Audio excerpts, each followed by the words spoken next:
Everyone thinks because you're a zombie, you don't know good coffee. Well, they're wrong. There's only one brew that gets my seal of approval. Deadly Grounds coffee is my guilty pleasure. The aroma is so intoxicating. It brings all of my neighbors out of the woodwork. Deadly Grounds coffee. Coffee to die for and zombie approved. It's good to get a little deadly. Use the front door! Oh, they're so disgusting.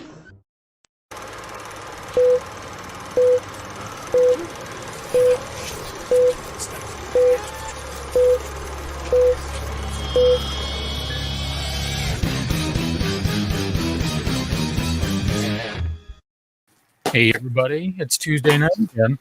Someone's making sound. I'm assuming that's Tony because he's moving around. Welcome to that would be me. Wicked Horror Show. I'm Kevin, and of course, there's Tony. What is going on, people? And the 13th Wolfman. Oh, everybody. How come it's daylight where you are? Because it's 6 where I am. Shut up. I don't want to hear it. Anyways, no guests. Don't ask. If you don't like the answers, don't ask the questions. What's up, Sergio? Sergio's in the chat room as always. What's going on, Serge? But so yeah, we had a guest. We were working on a guest for tonight, and due to corona vaccines, that has changed. But we'll be getting them on soon enough. So yeah, we're just going to be talking kind of horror news and stuff that's going on, and things and stuff. So yeah. I don't know. I got a couple of things that I found on the interwebs that I wanted to talk about, and I'm sure you guys have as well. But one of the first things I saw, David Howard Thornton was posting about this, and I thought it must be ridiculously cool to have your own action figure. But oh, there you go. Yeah. So David Howard Thornton posted that there's a Terrifier Art the Clown figure that is up for pre-order right now through Trick or Treat Studios. 1/6 scale. Yeah, 1/6 scale, but it's also $130. Has replacement. That's like 12 inches tall. You're 12 inches tall. Got the real clothing and whatnot. Comes with that little saw to do your damage, and scalpel. Yeah, but it's pretty awesome. And again, it must be ridiculously cool to be a guy who's just a player at conventions, and now he has a action figure that's for pre-sale at Trick or Treat Studios. That's of him. That's I'm with you. That's got to be very crazy. You wake up one morning, all of a sudden they're like, "Hey, we're going to make a 1/6 scale of you. Of you in the Art the Clown costume." Yeah, you're just going, okay. There's that point in time where you're like, okay, my legacy has now been cemented. Yeah. Well, it's one of those things where now you can look at. I mean, now Terrifier is like brand new, but give it like 10 years, and he'll be the next horror icon. We'll be talking about. He's on his way. I mean, he's already on his way. Like, I know you don't go to conventions as much as we were going, but the reactions that he would get, especially when he was in full costume, the reactions he would get were priceless. They were. It was great. It was awesome to just watch. Sit back and watch these people react to him as Art the Clown, or even just the way that he you saw how he was with us. Like, he's just really chill. Well, that's the funny thing. Like Kev was telling me that when he's in full costume at the conventions, he's Art the Clown. He's not David. There's no David doesn't exist. He's in full Art the Clown mode. He's there to if you're there and he's messing with you, he's there to freak you out. Yeah, and he sneaks up on people, and he'll like hide in the elevator and wait for people to get him. And it's I'm proud of him. It's great, and it couldn't have happened to a nicer guy. So congrats to everyone involved in the whole Terrifier franchise. Because that's big. It's a big deal. Can't wait for the second one to come out. Same here. Hopefully sooner than later. But how many times were they talking about that one scene that is the first one, and they was talking about there's a couple scenes in the second one that'll either rival that or top it, and it's just like might be a little tough because that one scene was definitely like one that I didn't expect. Is it still on Netflix? Terrifier? That I have no idea. But either way, if you haven't seen it, you're crazy. But it's a really good time, obviously. But so like I'm totally proud and happy for them. But at the same time too, would either of you spend $130 on an action figure? Well, it's more than an action figure, but right. No, not that much. No, I mean it would have to come down a little bit for me to. I mean, the fact that I know David from interviewing him is cool and all, and maybe possibly get it signed someday. But still, I don't think I'd spend 130. Yeah, I mean, I don't have any room like for one that big. Like even if like like the Terror Toons that they have, where it's like the cartoony looking ones, it would be cool to have one of those of Art the Clown, or even like a NECA, like a really good NECA figure of Art. I would be all about that. I mean, not to say that I'm sure it's amazing. There's a reason why it's $130 is because they're great. So, it's one of those things that I'm just going to have to look at Joe from Horror Squad's collection and, drool a little bit more because I'm sure he's going to have one. Probably. Yeah. And again, go to Joe's House of Horror on Instagram and look at his collection. It's ridiculous. It's one of these days I'm going to go to his house and he's going to regret it. Every bit of it. Yeah, my problem is I'm a bargain basement finder. You know that. I mean, you've known me for years now, and if I find something I want, I usually want to. I'm usually trying to find the best deal for it. So, well, maybe down the road. I mean, down the road, maybe. I'm sure if this goes well, they'll probably do some smaller scale stuff. Some regular size figures and stuff like that. But, so you were mentioning before we went live, Tony, that you picked up some stuff from Vinegar Syndrome. They were having a sale. Wolfie,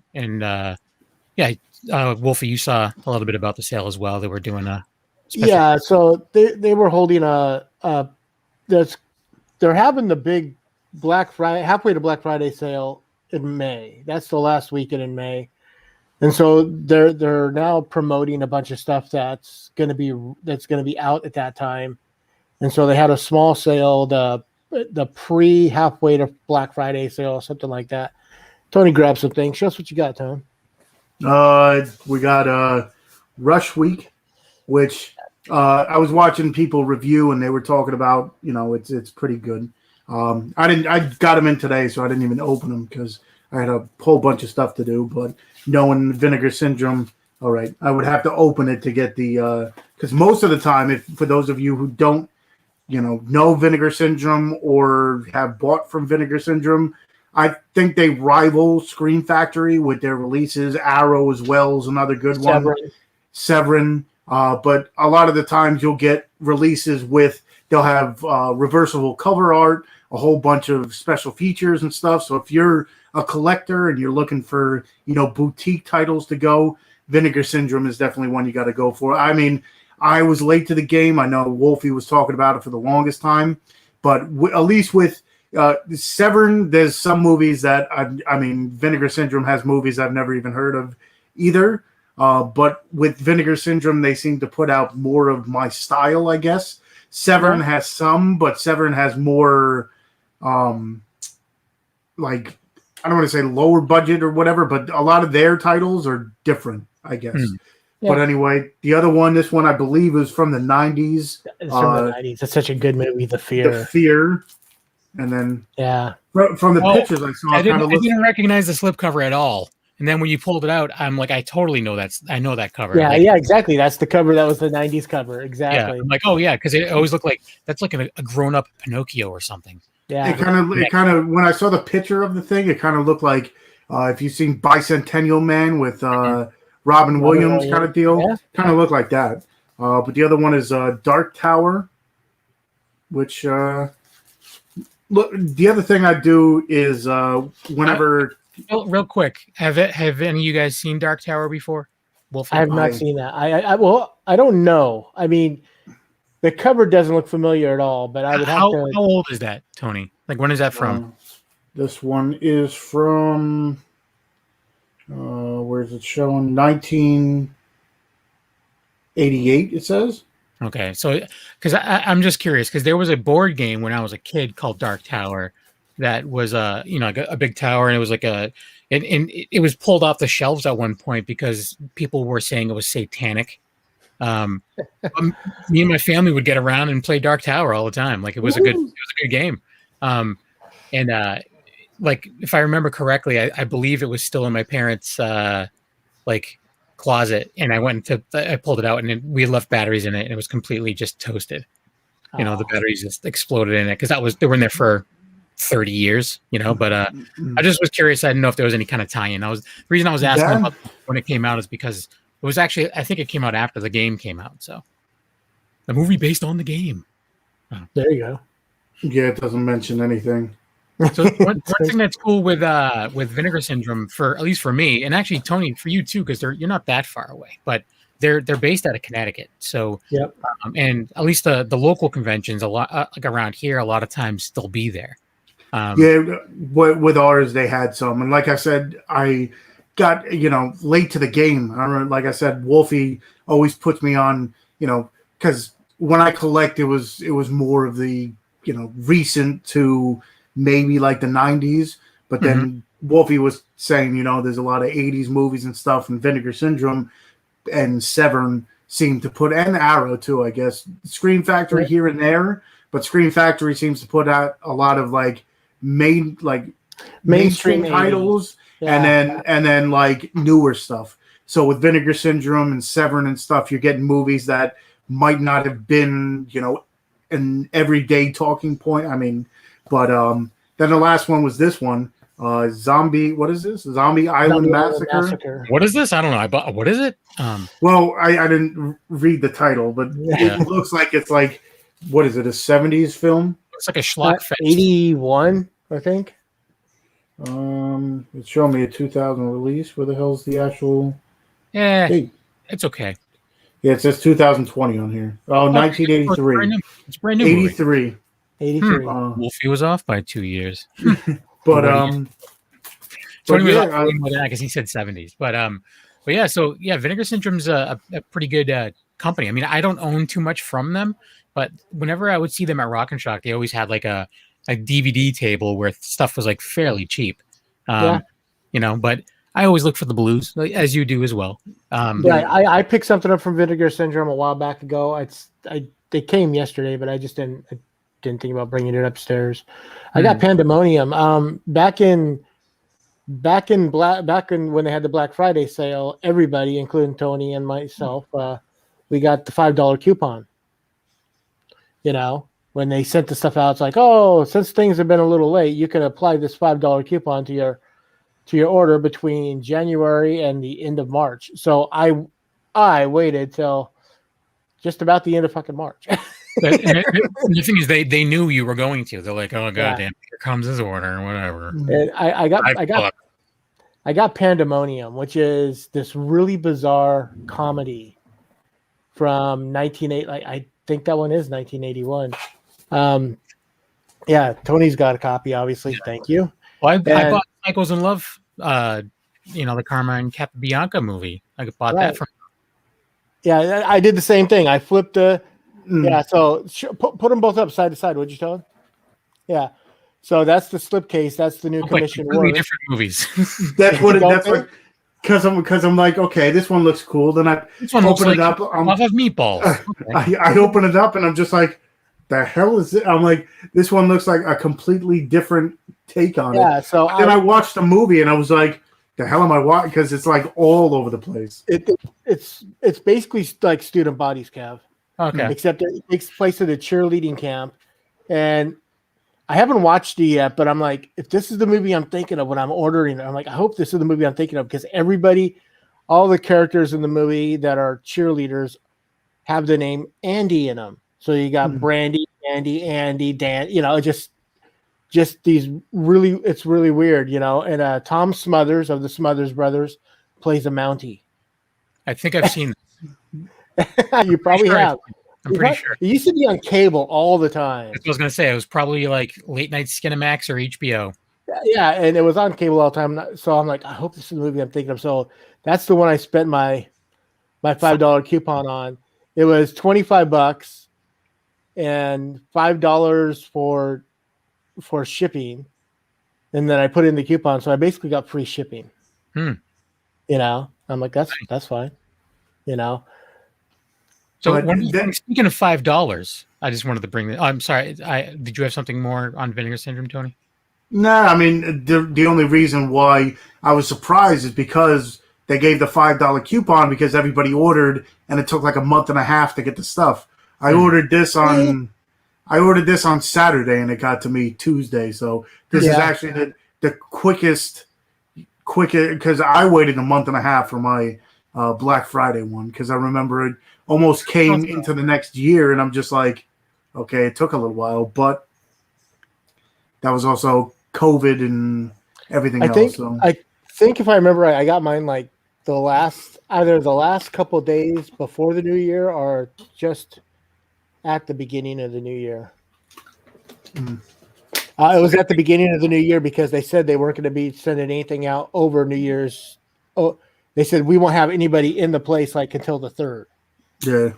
So I got it after the new year, but yeah, it took a while. But I mean, I had so much stuff coming in at the time. It's like if I'd have got that in at the same time as everything else, I'd have just been overwhelmed. You know, so I was like, I was fine with it. And I'm with you. I ordered Pandemonium on Monday of last week, and I got it like on a Monday yesterday. So it took like 7 days, you know. Yeah.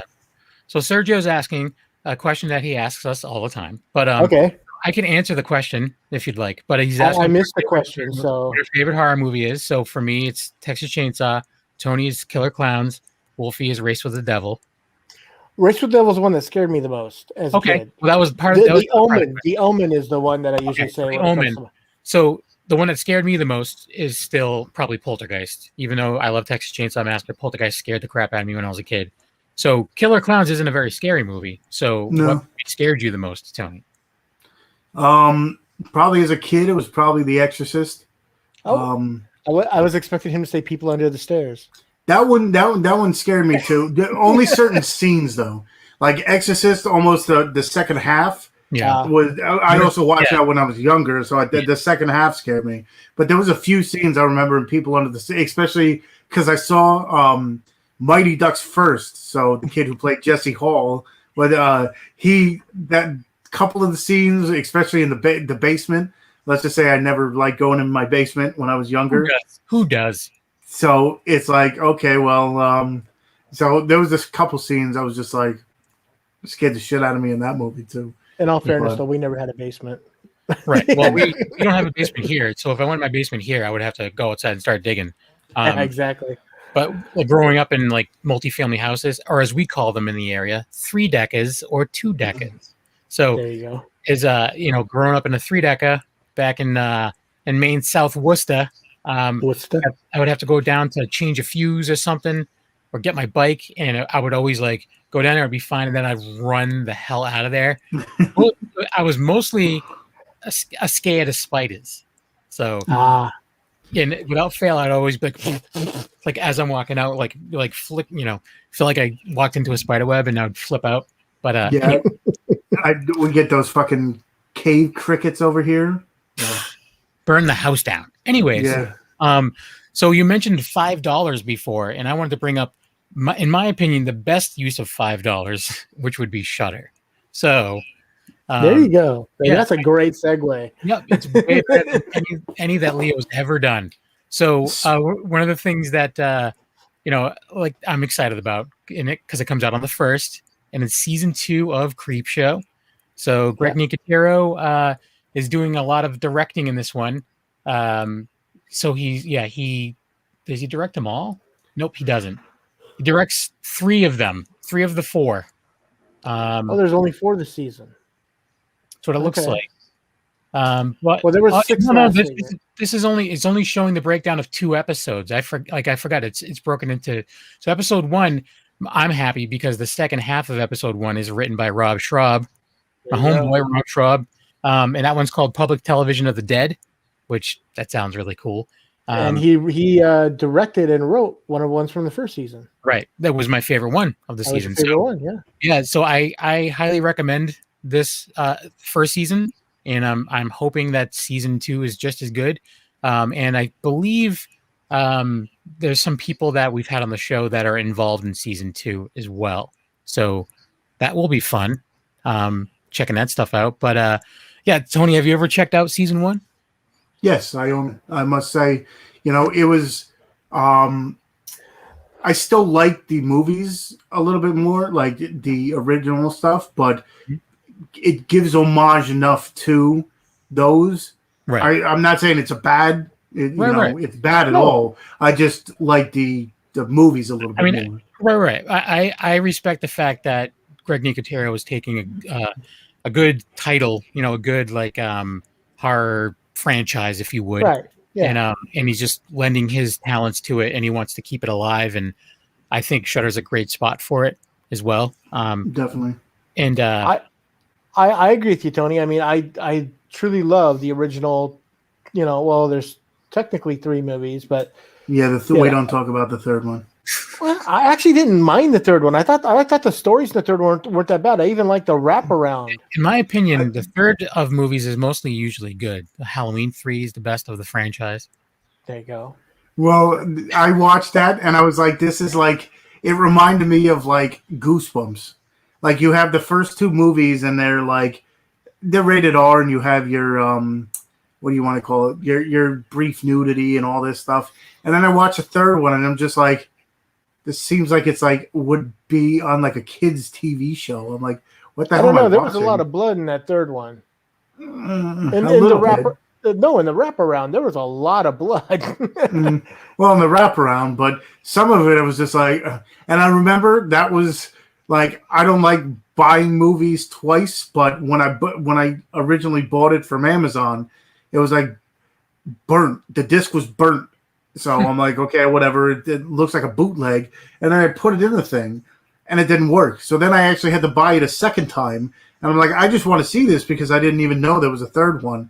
So I bought the movie twice and I watched it and I'm like, I just wasted my damn money on this shit. Twice. Yeah. I didn't like it at all.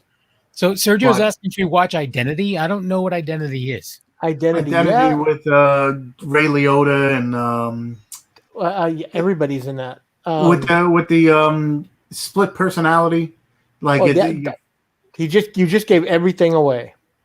I don't know it. No, I'm just giving Tony a hard time. I don't know it. Is it good? No, actually, it's a really good movie. It's not so much a horror movie. It's definitely more of a thriller, criminal thriller. Nice. Yeah. You would totally dig this. This is totally something like SUV type of. I mean, it's not rape SUV, or anything like it's a sports utility vehicle or SVU too. Yeah, that SUV. Yeah. Law and Order Special Victims Unit. Now with all SUVs. Law and Order crossover hybrid. But that one's I like that movie a lot. Yeah, check it out. Jake Busey's in it. Okay. I mean that's like one of the characters I'm trying to think. Isn't John Cusack in that? Yeah. Oh, yeah. Love it. That's one of her TV husbands is John Cusack. Yeah. And then who's the main girl? Let's all stay silent until he finds out. No, that's not. No, but it's a really good movie. It came out in the mid 2000s, like 2005, 2006, somewhere around there. And it really surprised me because I saw this at the theater, and then when the ending came, I was like, "Whoa!" I really wasn't expecting that to be the ending. I was expecting something completely different. And this is a good movie. I'll have to track it down. Thanks, Sergio, for bringing it up. Speaking of going back to Shudder, I'm trying to collect a whole bunch of RLJE puts out a lot of like the Shudder movies onto physical media. Yeah. So I didn't see these yet. So maybe you have. I don't know. But The Night Shifter. Nope. Haven't seen that one. Monstrum. Nope. There's a lot on Shudder. And then Satan's Slaves. No, that's actually new on Shudder, and we haven't even. Oh. So, okay, Sunday, Easter Sunday. You want to see Satan's Slaves for Easter Sunday? There you go. By the way, if you're listening to the audio recording, it's right before Easter. So if you mention Easter and you hear this weeks later, we apologize. Speaking of weeks later, another thing that I'm excited about besides, because by the time you hear this, audio listeners, I would have already binged all of Creepshow. But Godzilla versus King Kong comes out tomorrow. So on a Wednesday? It says the 31st. Yeah, I think they said that. Well, it comes out in theaters and on HBO Max. So if you have HBO Max, you get to see it. No, that's fine and all. I just usually movies were Friday. We're like they were either on a late Thursday night, was the premiere, was the first showing, because those are the ones that Leo would go to. Yeah, and bitch about how. Then he'd be upset that I was busy. Upset that it's busy, or upset that it's too much money. It's like, dude, you're paying for the prime, right, the prime time ticket, so prime time. But I'm excited about it. I don't know. Hey, the trailer looks good. I liked the newer Godzilla. I'm Team Kong all the way, man. Yeah, me too. And speaking of what team you're for, this is another good segue. Well, not really, but okay. Cavity Colors, which is a company that I've bought shirts from in the past, have a line of exclusives that comes out this Wednesday at 5 p.m. So, you can see they have. Oh damn! Yeah, so that's a pretty cool shirt. This is the front of the hoodie, so it's got the Kong Godzilla, and then that's the back of the hoodie over here. So it's the same thing as your shirt. And then I like these. I don't know if I would want the tie-dye, but they have them on black as well. So I like that as well. I actually like the Team Kong tie-dye, because it's not. It's dark. And then there's these weird, joggers that leggings Godzilla are going to be fighting over your junk, because doesn't it look like they're just going at it? Like balls. But yeah, I balls. Cool. And I really, I like Cavity Colors. They put out some really cool stuff, and cool. This is something that I would like to jump on, but I most likely won't, because my wife will. Do you know any of the prices? I don't. But they're going up for sale tomorrow at 5 p.m. If you go to their website, you don't even have this image. That would be 5 p.m. Eastern time, everybody. Eastern Standard Time. Or if you're listening to this, they're already sold out. Yeah. So go back in time. But yeah, I don't know. It's pretty cool. I'm excited about it. So are you guys fans of the kaiju stuff in general? Yeah. I've always liked the Kong Godzilla movies, but I've always been more of a King. Even though there's more Godzilla movies, and that's cool and all. I've loved Gamera. I'm more, Yeah, I'm a Gamera guy. I'm a Gamera fan. But I have always loved Kong just a little bit more. I think with me though, it's not so much the story, which is 90% of what I'm always griping about. I think it's the fact that it's 1933 and they made a really cool movie with basically, look, here's a little marionette type of skeleton, and we're just going to move it one, and it's going to look cool. Yeah. So it really depends. Like, there's some Godzilla stuff I think is way better. But as far as the newer stuff, we haven't had really a new King Kong. Nothing major. Kong Island. I know. Skull Island. But it wasn't. But I don't know. I thought that Godzilla was a little bit cooler. The newer Godzilla was a little bit cooler. I was more excited. Then you had how many remakes of it? You had, the one with Jack Black, and then you had the one King Kong, that is. But the Peter Jackson one. Yeah, they tried, but there's only so much. But they've also tried with Godzilla. There's a lot of Godzilla movies and a lot of garbage. But the thing too is, with Godzilla, he has 15 different other enemies that he can fight. Right. King Kong never really had enemies besides on the island where he's fighting dinosaurs and large insects and stuff. At least Godzilla had his. I think it's going to be awesome. Like, there's a lot of things that I'm sure will come into play, but I'm looking forward to it. Now, have either of you guys seen Shin Godzilla? Like the I meant to, honestly, it's been years since that's come out, and I still haven't seen it. It's really good. It's on my hearing that from you and Kev. Or from you. Yeah, you've been hearing from me twice. I've said it more than once.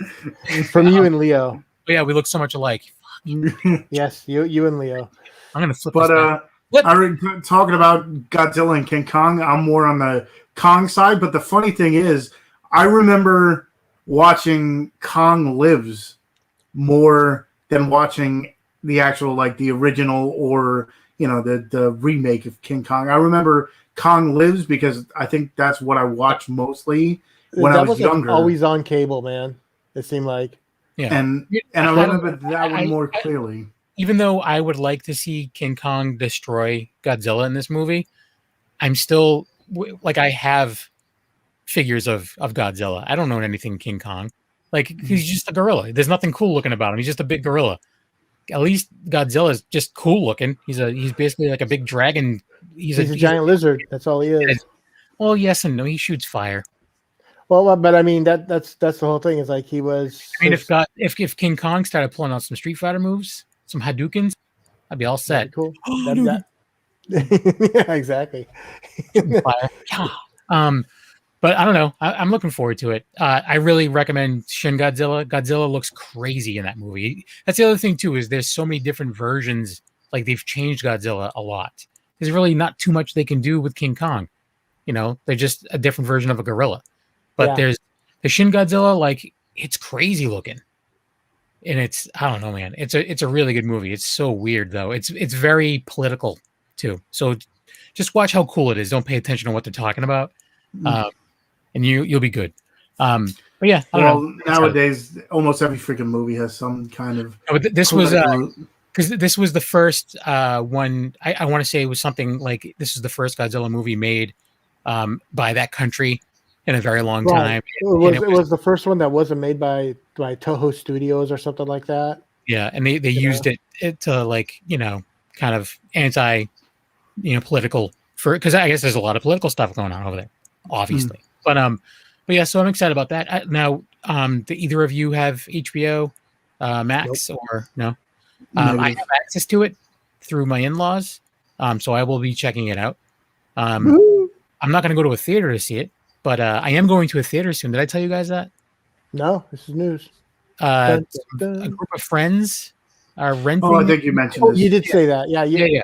We're renting a movie theater. This is next month in my area. It's $100 to rent the theater. And my friend Jesse from the Slashing podcast, I believe, is the one that we got the idea from. But he rented it to watch. I forget what it was. I don't know if it was Creepshow.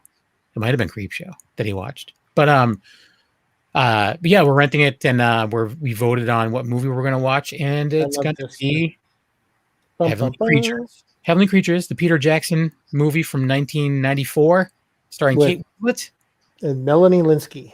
Yes, and it's a movie that is awesome, and a lot of people just don't know about it. So, but yeah, so you know what else is, you know, even though King Kong is a big deal, you know what else is coming out soon? This is a segue right here. I'm doing a segue. I'm leaning forward on my segue. Okay.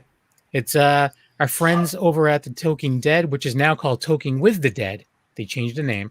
They've been working with Bill Diamond over at Bill Diamond Productions, who's a puppeteer who used to work with Jim Henson and whatnot back in the day. He's worked. He created the Audrey 2, I want to say, for a Little Shop on Broadway, and so yeah, they're working with him to do a like episodic thing with their story. So they have the comic book Talking with the Dead, and they're turning that into like a short series. And I believe it's coming out soon. You can head over to Talking with the Dead on Facebook, and you can check out more updates there. It's going to be on Vimeo at some point, but we do have a trailer for it, and we're also going to have them on in the next couple weeks, I think, to talk about it. But here's the trailer for Talking with the Dead, and we'll be right back. If your world was turned upside down, what would you do?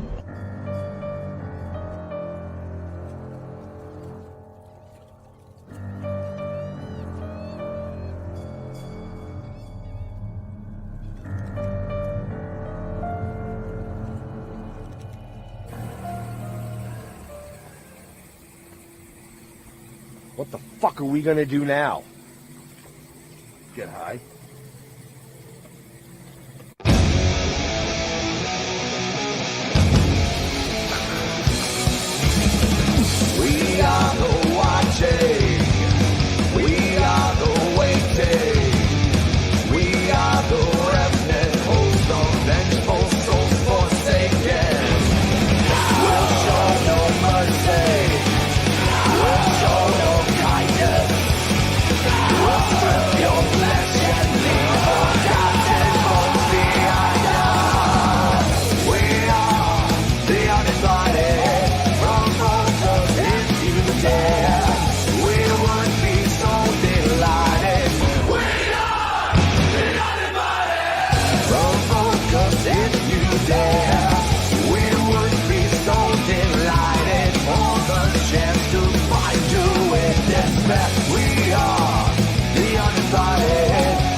was more fun that way.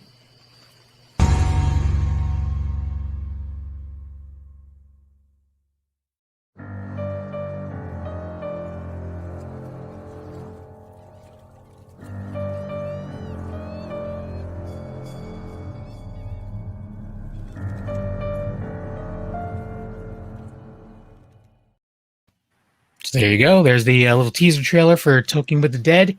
Yeah, we'll get more details about that when it comes out. And we have another question from Billy. You all see the preview for the Saw spinoff Spiral? I haven't. I didn't even know anything about it. I have. I'm out of the loop.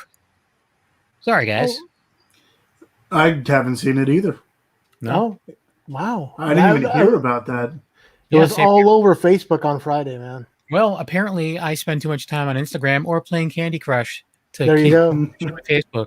Hello. So Candy's what not- level are you on Candy Crush?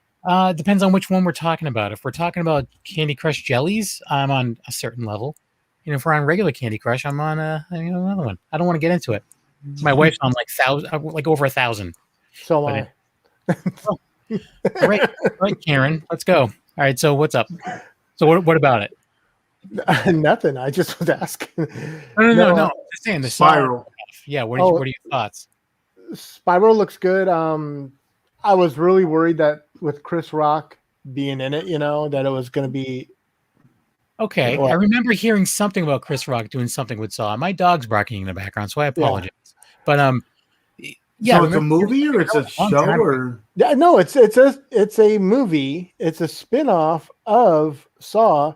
Chris Rock in the Chris Rock voice, which is in my head right now. I'm not gonna try to even do it, but he saw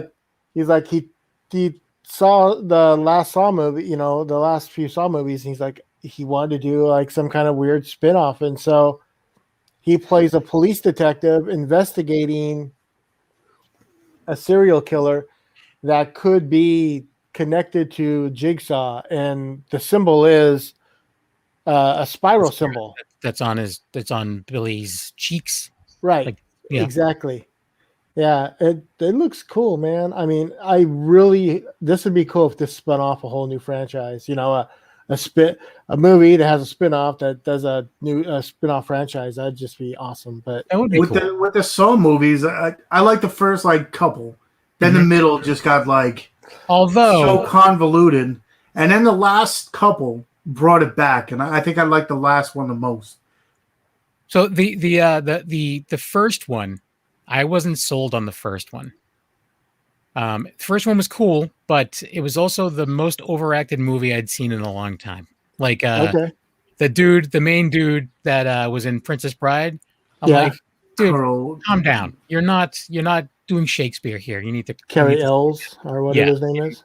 Yeah, and I've heard radio interviews with him, and he's a prick. But anyways, he didn't do anything for me. But there was some after that I thought were really good. I'm with Tony. I really dug the first one. The second one I think is my favorite. And it's more of the traps in the second one are more the needle pit. I love the needle pit. Yep. But because I actually feel that it's like one of those things where it's like, okay, nothing like this ever happened to me, so I can't. But with needles, everybody's gotten pricked with needles, and just imagining falling into a pit of them, it's like. Well, just before that, they're trying to get the key, out of the. That's the other thing I love is that person. There's a key in the glass case, and there's a couple of ways to get in, and they're just like they put their hand up there, and then they wind up cutting their wrists, and I'm just like, this is so inventive. Inventive. What else is inventive? That word. That word. You just invented a new word. Yes. Sorry, I'm not an English teacher, but I'm a grammar Nazi sometimes. Just kidding. I'm not. Okay. But no, that's fine. Yeah, I just thought that the traps are more inventive.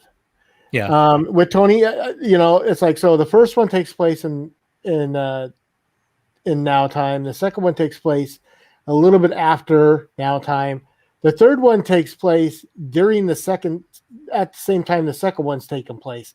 This is where the story starts to get muddy, because when you get to the fourth and fifth one, they're also taking place simultaneously a little bit later, and you're just kind of like, it could have. They're not bad movies, but they could have had a stronger narrative, if you ask me. I mean, I didn't mind the movies very much, but I do think that they could have been, the timeline could have been brought out a little bit more. And then 6 and 7 were awesome, and I love Jigsaw. Yeah. So there was when Blockbuster was going out, that was the one thing you could find 1 billion copies of when they were going out of business. So I bought them all on DVD then. Then I'm like, Blu-ray. But they were in the jewel cases. And I was just like, whatever. So then I ended up getting a deal on like the Blu-ray pack or whatever, and so I just did that. But yeah, I don't know. I got them for like $1 each on DVD. Then I was like, nah. I think I spent. Yeah, when Blockbuster was going out of business, I could find like all the, 4, 5, 6, 7, for like they were under $1. I think they were like 50 cents a piece or something like that. And then over at Walmart, I found part 1 for like $7 or something like that. And then a little bit later, another Blockbuster was going out of business, and I found those for like 50 cents a piece. I'm like, okay, so I spent basically like $10 for all the movies on Blu-ray. Yeah. One thing I just wanted to bring up, does anyone think it's kind of weird that, we basically streaming put Netflix out of business, and now there's a documentary about the downfall of Blockbuster on Netflix. Yeah, I saw that. Yeah. Kind of funny. But anyways, Sergio's asking if we ever seen Boogeyman. I don't think I've seen that one either. There's like 4 of them. Yeah. Which one are you talking about? Because there's 2 from the 80s, The Boogeyman and The Boogeyman Returns. I think he was talking about the like mid 2000s one with they had some big name in it. Yeah, Barry Watson was the big name in it from Seventh Heaven. That's what it was. And then they made like Boogeyman. I think there's either 3 or 4 of them. I know that there's 3 of them. I didn't like the first one. I loved the second one. I don't remember those because I remember there was the like only Boogeyman thing I've seen is Mr. Boogedy. That was a Disney movie. That's the only thing I saw. Yeah, it was because I remember that was when I was really buying DVDs, when I would buy them off like Amazon for cheap for like $2 a piece or whatever, like the used ones. Yeah. Because I remember they had like the Boogeyman series, they had the Shudder series, they had the what was the one with Jason Mewes? Bob? No, it was it was like it was a horror movie. There was like 3 of them. What the hell was the movie called? I know he was in The Tripper, but there's not 3 of those. Not The Tripper. I'm gonna have to look it up. Hurry up. Anyways, yeah, I don't remember. Speak along, and then I'll bring it up. Okay. No, but the thing I think what's funny is Tony's bringing up is the fact that there was a time where you could go on Amazon, and my buddy Derek, Mr. Cinema Junkie, who I knew from YouTube, he would buy like these big lots of movies, and I'm like, how is it you can afford this? He goes, well, you go on Amazon, and then you go over to this, and I don't remember what the drop down was at the time, but you click on this drop down, and it's like, oh, the sorting. That's what it was. Sorted for cheapest, right? When you go to horror, you go this, and then you go down for lowest price, and there'd be all these movies you could buy for like a penny a piece. Yeah. And so he's like, whenever I look for anything on Amazon, that's what I do. First I click Prime, and then I click cheapest to most expensive. Feast. Oh, that's right. It was in Feast. There was like 3 feasts or whatever, because like you said, there was certain times where I paid more for shipping than I bought the actual movie for. It was like 15-20 cents for the shipping, and then at that point in time, if you got so much, you would get for free. So I'd buy like 10-20 movies at a clip, and it would cost me like $20.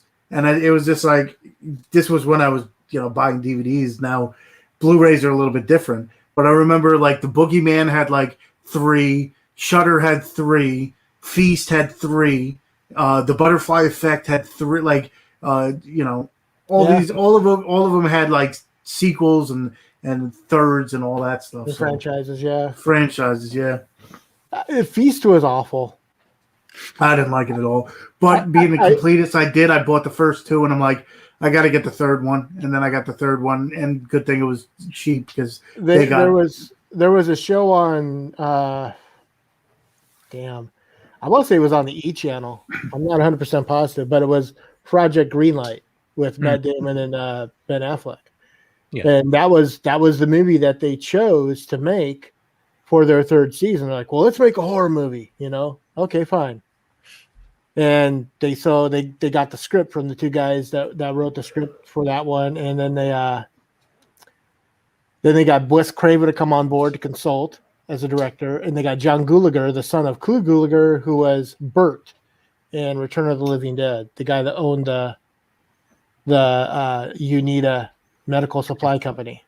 Horror Mike is in the chat room on hey, YouTube. Horror Mike.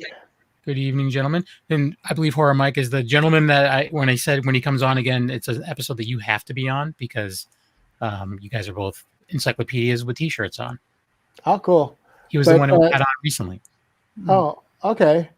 But yeah, so John Gulager gets the job to make the movie, and the most hilarious.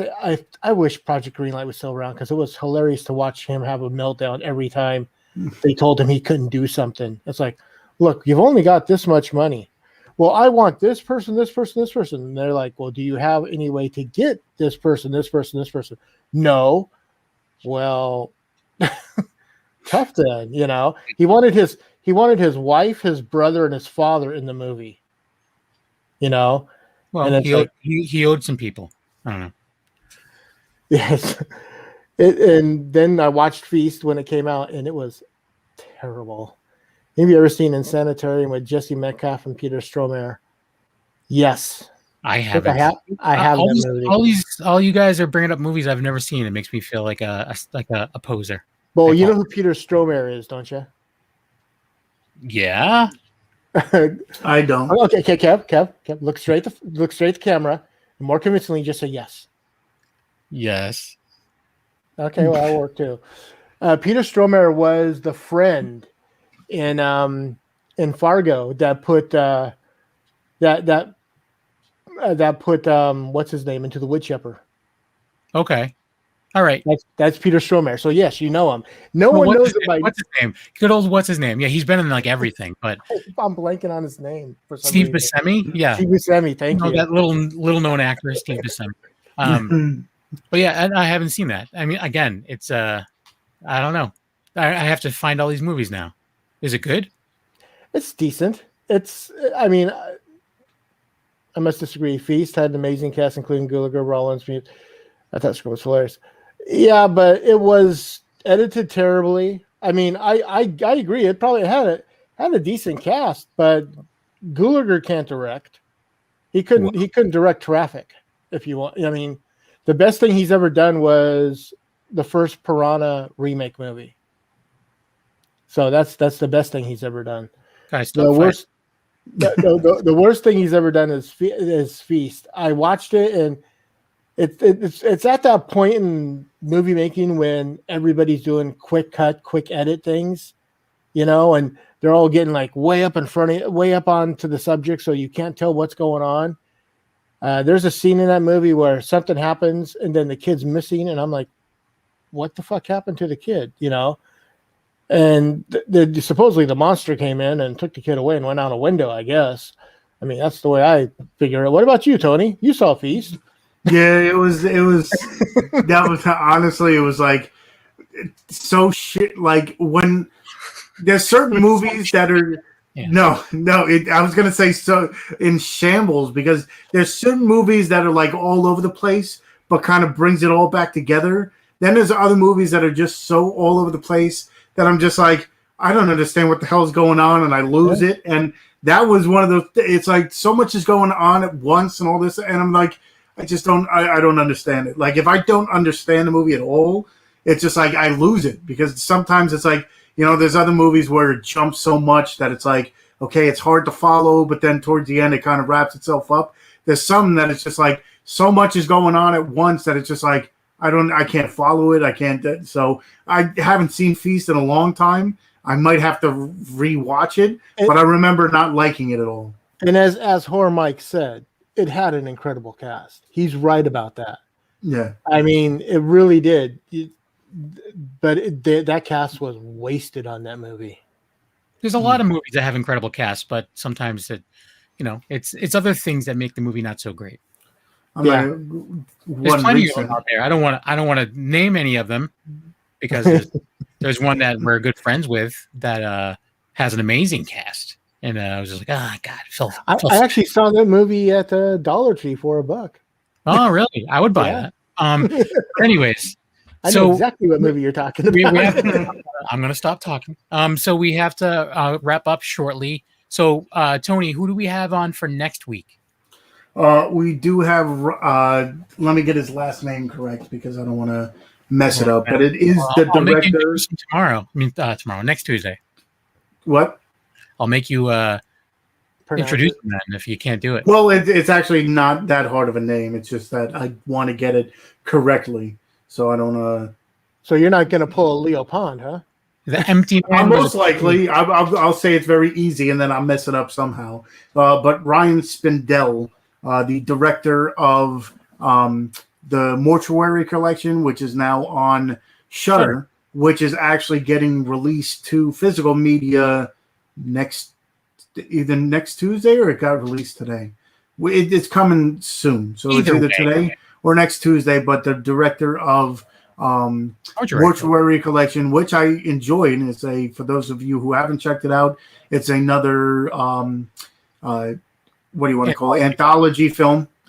So if you're into we were talking about Creep Show, and Scare Package is another good one on Shudder. But if you're into anthology films, I'd say check that one out.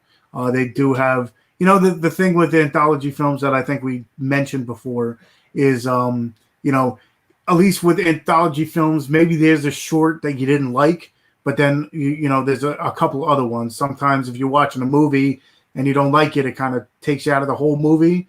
Well, at least with anthology films, maybe one's not as strong as the other ones, but at least, maybe you'll find one or two that you really do enjoy. Right. Yeah. That's true. Yeah, this one's a good. Sorry, were you going to say, Wolfie? Oh, no, Tony Bropp Scare Package. I've noticed that a lot of Shudder stuff is getting put to physical media. I'm seeing a lot of it at Walmart right now. Scare Package actually was one of them. Yeah. There's a few here and there that the Shudder exclusives and originals that aren't fantastic, but a majority of them are. I would say it's probably high 80% that of stuff that I really enjoyed. It's a rarity that there isn't something I at least like, and then is the week after that, is that Andy Palmer? Andy Palmer for no, I can't even think of the name. Well, I'm going to pull it up. It's called Witness Infection. Witness Infection. Yeah, so it's a comedy zombie movie featuring amazing voice actors, some that we've had on the show. We've had Andy on the show before, but Carlos Alazraqui we've had on the show. And he's the voice of Rocco in Rocco's Modern Life. He was also Fairly Odd Parents, all that stuff. He was Bane. Yeah. Tara Strong, who is everywhere as well. She was I think she was Powerpuff Girls, Rugrats. She was Teen Titans. Yep. And Maurice LaMarche, who is also he's Brain and Pinky and the Brain. He's a lot of characters in that time frame, like on Animaniacs and stuff like that. So we don't know if there's anyone else coming on with him. But I would love to have Maurice LaMarche on here. Yeah, so would I. I've gone to a lot of his panels and stuff at cons, and he's a hilarious man. But then again, so was Carlos. We've had Carlos on a couple times. Yeah, Bill Baird brought up Reno 911. That's where I first knew him. Seeing his face, I knew him from that. But his voice from everywhere. He was a Taco Bell dog and everything, so it was cool. Yeah, so Bill Baird brought up a movie called The Empty Man. Yes. Bill, can you give us an idea of when that came out? Because I don't recognize the title. Well, I can always Google it or IMDb it. But yeah. So while I'm doing that, Horror Mike, filmmakers can always submit separate episodes to a film. Yeah, that's true. So you can do a bunch of shorts and put them together as as an anthology, which is awesome. You get a lot of different takes. Then there's been other ones that we've seen too, where it's been one director, and you can't even really tell because it's so different. Right. But yeah, the ones that I thought were pretty cool, even though they're like on the shorter, was like the ABCs of Death, where you get 26 shorts, and it's 2 to 3 minutes to 5 minutes. Yeah, I didn't love ABCs of Death. There's too many in there that aren't good. Well, when the second one came out, I actually got it. When the second one came out, I was given a copy to review for free, and I wound up loving the second one. I'd never seen the first one at the time, and not too long ago, I picked up the first one at Dollar Tree. Nice. But I still haven't watched it, but I do remember loving the second one, and it just because the subject matter was just, the Saska sisters were in there with their twisted little tail, and it was just these bizarre little. In the first one, I was all excited because Ty West had a short in ABCs of Death, the first one, and his was one of the ones I didn't like, which stinks because I'm a Ty West fan. But Empty Man came out in 2020, and it's a crime drama horror. It's available on Prime right now for $5.99. But yeah, it's a trial of a missing girl. An ex-cop comes across a secretive group attempting to summon a terrifying supernatural entity. Sounds like a good time to me. So yeah, I'll check that out. There's a list of movies that I need. Thanks, guys. But anyways, we're just about that time, so we should a lot of them are from tonight. Yeah, exactly.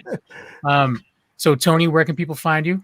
You can find me at Tony Has Nine Fingers on YouTube, where I do movie reviews, unboxings, anything movie related. I'll be doing on that. Tony Has Nine Fingers on Twitter. Tony Has Nine Fingers now on TikTok, where I do shorter movie reviews and movie related stuff. Tony's Movies on Instagram, where I show off the movies behind me. And here on the the Wicked Horror Show, pretty much every Tuesday. Well, we are, but the Wicked Horror Show every Tuesday night, 9:00 Eastern Standard Time, except for next week, where we're actually going to come on an hour later because of time differences and such. So next week we will be on an hour later for those watching. So we will have a 10:00 start. Wolfie? Thank you for reminding me that you twerk on TikTok, Tony. Yeah. That's just, God, that's such a. I get that smell out of my nose. Get that thing in my mind. You can catch me on YouTube, the 13th Wolfman, Twitter at the 13th Wolfman, Tumblr, 13th Wolfman, The Prowl, doing the Wicked Horror reviews with Kev, doing this twice a month. And I'm definitely not watching Tony twerk on TikTok, but always check out my stuff on YouTube. I'm throwing something new up all the time. What about yourself, Kev? I'm just upset that it's still daylight where you are, but so yeah, A Knuckle on Instagram. Besides doing this and the Wicked Horror reviews with Wolfie, I'm also part of Black and White Fright and Secret Underground Hideout, all of which are on the Dorkening Podcast Network. Let's go to thedorkening.com for more information there, and don't forget next week the director for Mortuary Collection is gonna be on, but it's an hour later. So if you're into it, we'll see you at the show, and come on 10:00 Eastern Standard Time. And thanks for everyone in the chat. Set your alarms. Yes, set your fire alarms off so you don't forget. All right, guys. Thanks. Good night. Bye. Bye.